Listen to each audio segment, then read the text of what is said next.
Situated in the North Atlantic Ocean, halfway between Norway and Iceland, the Faroe Islands are a green and mountainous archipelago of 18 islands. And the 50,000 inhabitants love their football so much, they voted one of their players in as Prime Minister. Leo Johannesson is unashamedly using football to promote his nation around the world. Football made the rest of the world aware of our existence. If you talk about tourism or public relations as a whole, then football is the sport that has made us known worldwide and firmly put the Faroes on the world map.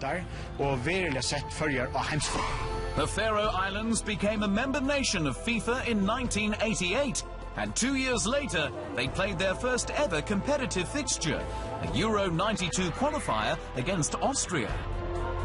Remarkably, the Faroes won 1-0. It remains their most celebrated victory to date, and Prime Minister Johannesson was part of the squad as a goalkeeper. That game started it all. As with Pál Johansson and swimming, there was an enormous interest in football in the aftermath of that game. Football is extremely important to the Faroese people.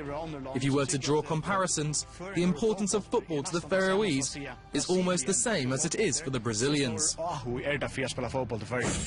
After employing head coach Lars Olsen, Denmark's Euro 92 winning captain, the Prime Minister is confident of a bright future for Faroese football.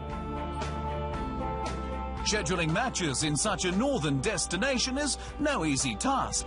Grass pitches rarely survive, with the country's 2 national stadia having artificial surfaces installed.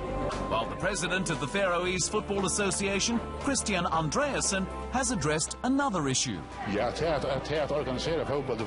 Organising football in the Faroes presents 2 main challenges: the weather and the light. Having proper floodlights means we can now play later in the day, which makes it much easier to schedule games. We were always having concerns about the issue because the light here is heavily dependent on the weather.